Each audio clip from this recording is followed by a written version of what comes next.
আসসালামু আলাইকুম ভিউয়ার্স। আজ আপনাদের জন্য হবে একটি ইলিশ মাছের নতুন খাবার। ইলিশ মাছের এই খাবারটিকে অর্থাৎ ইলিশ মাছ আস্ত বেক করব। ইলিশ মাছের এই আইটেমটিকে অনেকে কাবাব ইলিশও বলে থাকেন, আস্ত ইলিশও বলে থাকেন, আবার স্মোক হিলসাও বলে থাকেন। স্মোক হিলসা আসলে কেন বলেন আমার ঠিক জানা নেই, কারণ এখানে খুব একটা স্মোকি কিছু করা হয় বলেও আমার মনে হয় না। তো আমরা যারা সেনাবাহিনীতে ছিলাম তখন আমাদের মেসে অথবা বড় কোনো অনুষ্ঠানে পার্টিতে এটি করা হতো এবং সেখান থেকে আমরা অনেকেই শিখেছি, করেছি। এবং আমার বাসায় তো এটি মেহমান এলে অথবা বাচ্চাদের পছন্দের তালিকায় থাকে আস্ত ইলিশ। তো আমরা কাবাব ইলিশ না বলে যেহেতু স্মোক হিলসাই বলছি তো তাই বলবো। এবং সেই স্মোক হিলসা কিভাবে আমি করে থাকি, আমার পছন্দের ডিশ আপনাদেরকে আজকে দেখাবো।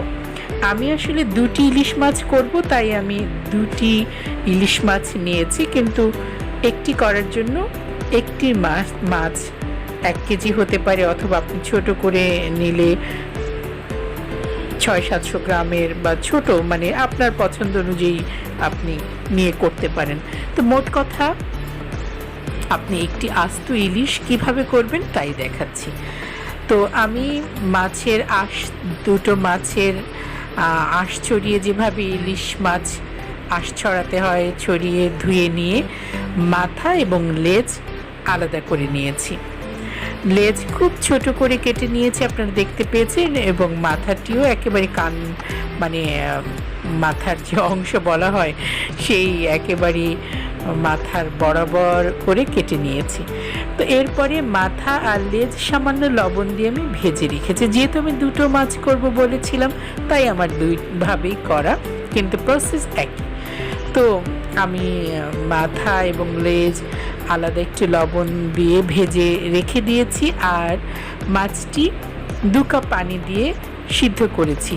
মানে ইলিশ মাছ হতে তো খুব বেশি সময় লাগে না সিদ্ধ হতে, তো ইলিশ মাছটি বেশ একটু চওড়া কড়াইয়ে নিয়ে আমি কড়াই বা প্যানে নিয়ে পানি দিয়ে সিদ্ধ করেছি। পানির মধ্যে খুব সামান্য একটু লবণ দিয়েছি, ইচ্ছে করলে আপনি একটু মরিচ গুঁড়ো দিতে পারেন। তো আমি শুধুমাত্র লবণ দিয়েছি, দিয়ে আমি এটি সিদ্ধ করে পানি টেনে গেছে, তখন আমি সিদ্ধ হয়ে গেছে সেভাবে নামিয়ে নিয়েছি। ইলিশ মাছ অনেকে একটু কাটা ছড়ানোর ভয় এভাবে করতে চান না, কিন্তু আস্ত ইলিশ সিদ্ধ করে নিয়ে কাটা ছড়ালে, আমি যেভাবে ছড়াচ্ছি দেখুন, আস্তে করে উপরের পার্ট থেকে বেশ খানিকটা নিলে দেখুন এর ভেতরে বড় 2-1টি কাটা থাকে। তো বড় 2-1টি কাটা ছড়ালে হয়ে যায়, খুব বেশি কিন্তু বেগ পেতে হয় না। সাইডে যে কাটা থাকে সেটুকুন মাছের একেবারে পাশ যেটা বলে সেটুকুন আপনি ছড়াতে ছড়াতে বুঝতে পারবেন, সেই বেশি অংশের কাটাটুকু নাই নিলেন। আর মাছটি 1 পিঠ বড় বড় মাছের অংশ তুলে নিয়ে দেখুন একেবারেই কাটা নেই, মনে হয় না যে কত কাটা আছে, আসলে কিন্তু তেমন বাছতে কষ্ট হয় না। আবার একইভাবে উল্টো পার্শ্বভাবে মাছ বের করে নেবেন। এরপরে আমি মাছটি বের করে রেখে দিয়েছিলাম, আর এরপরে আমি যেভাবে বের করে নিয়েছি, মানে রেখে দিয়েছি অর্থাৎ আমি রাতে বের করে রেখে দিয়েছিলাম, এরপরে সকালে আমি প্রসেস করেছি, যেহেতু আমার অনেক মানে মেহমানদারি করতে হয়েছে, অনেক কাজ ছিল সেজন্য। তো যাক, আপনাদের সময় মতোই করবেন। আমি কাজ এগিয়ে রাখার জন্যই আগে কাটা ছড়িয়ে নিয়েছিলাম। তো যা যা লাগবে, একটি মাছের জন্য আমি 2 পিস ব্রেড নিয়েছি। আমার ব্রেডটি আমি একটু পানি দিয়ে ভিজিয়ে নিয়েছিলাম। তো ব্রেড নিয়েছি, আর এর সাথে আমি 1 কাপ পরিমাণ আমি পেঁয়াজ, দুঃখিত, 1 কাপ পরিমাণ আমি ধনে পাতা, পুদিনা পাতা, মানে ধনে পাতার অংশটাই বেশি ছিল, কুচি নিয়েছি। এরপরে আমি এখানে টমেটো সস দিচ্ছি। লবণ যেহেতু আমি আগেই দিয়েছিলাম, সেহেতু আমি এখানে একটু, মানে সিদ্ধের সময় দিয়েছিলাম আধা চামচের মতো, সেজন্য আমি এখানে কম করে দিব, আধা চামচ দিচ্ছি। একটি ডিম ফেটে দিচ্ছি, এরপরে আমি এখানে টমেটো সস দিয়েছি 1 কাপ। যদি আমি বেশি দিয়েছি, যেহেতু আমি দুটো করছি, কিন্তু আমি একটার পরিমাণ আপনাদেরকে বলছি। আর এর সাথে আমি 1 মুঠো পরিমাণ আমি টোস্টের গুঁড়ো নিয়েছি, নিয়ে আমি মেখে নিচ্ছি। আর সসটি যদি আপনার খুব বেশি মিষ্টি না থাকে, মানে নোনতা বেশি থাকে, তাহলে সেক্ষেত্রে আপনি একটু সামান্য 1 চা চামচ আপনি এখানে চিনি নিতে পারেন, একটু গোলমরিচের গুঁড়ো ইচ্ছে হলে নিতে পারেন। আর আমার মাছটি যেহেতু ইলিশ মাছ একটু গন্ধ থাকে, বা আমার ফ্রিজে ছিল, ফ্রিজে থাকলে তো অনেক দিন থাকলে তো একটু গন্ধই হয়, সেজন্য আমি একটু লেবুর রস নিয়েছি, অর্ধেকটা লেবুর রস নিয়েছি। আর আমি কাঁচা পেঁয়াজ না দিয়ে আমি পেঁয়াজ বেরেস্তা করে নিয়েছি। আমি 1 কাপ পরিমাণ পেঁয়াজ বেরেস্তা করে সেটি দিচ্ছি। আর আমি কাঁচামরিচ কুচি দিয়েছিলাম কিছু এর আগে, আমি যখন ধনেপাতা দিয়েছিলাম। তো এখন সব কিছু ভালোভাবে আমি মেখে নিচ্ছি। ভালোভাবে মেখে নেওয়ার পরে আমি এটি একটু ভুনে নেব বলতে সহজভাবে বলছি। আমি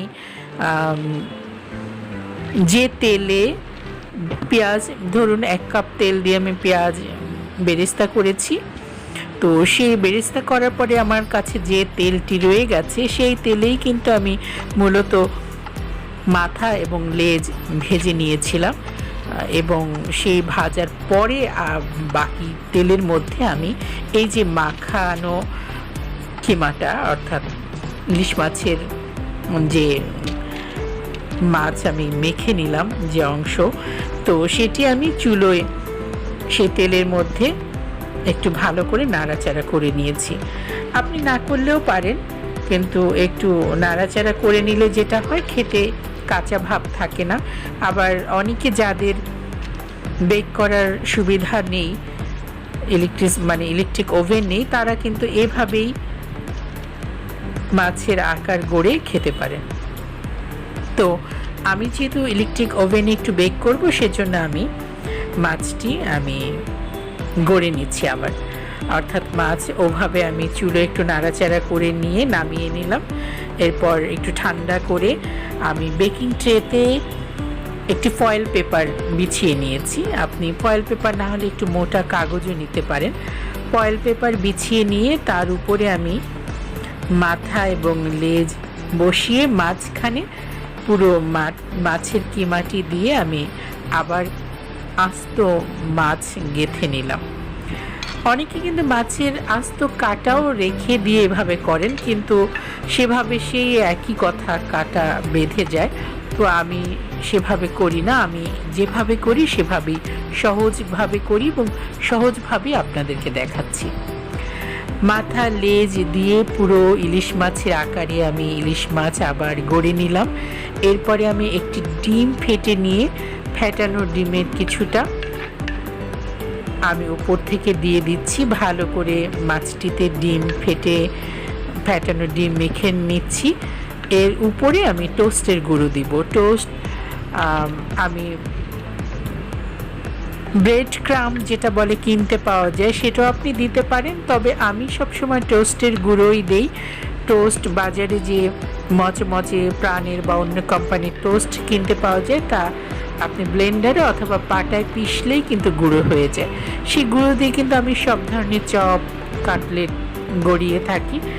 টোস্টের ভেতরে একটু মিষ্টি ভাব থাকে, আর একটু কালো জিরা দেওয়া থাকে, তো সব কিছু মিলিয়ে টোস্টের গুঁড়োটাই আমার কাছে ভালো লাগে, তাই আমি টোস্টের গুঁড়ো দিই।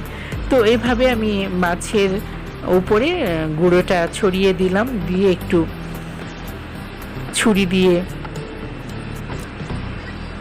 একটু চিড়ে দিলাম। এটি একটু না দিলেও হয়, একটু ভালো দেখানোর জন্য, অথবা আপনি যদি মনে করেন মাছের আঁশের মতো গোল গোল করে কাটবেন, অথবা টমেটোর সস দিবেন, সেটি আপনার উপর নির্ভর করছে। আমি এভাবেই করে 200 ডিগ্রিতে ইলেকট্রিক ওভেন আগে আমি প্রিহিট করে রেখেছি। এরপরে আমি 200 ডিগ্রিতে আমি 10 মিনিট সময় নিয়ে বেক করে নিয়েছি। এরপরে আপনি আপনার সাজানো মতো পরিবেশন করবেন। তো এই ছিল আমার স্মোক হিলসা পোলাও খিচুড়িতে বেশ ভালো লাগে।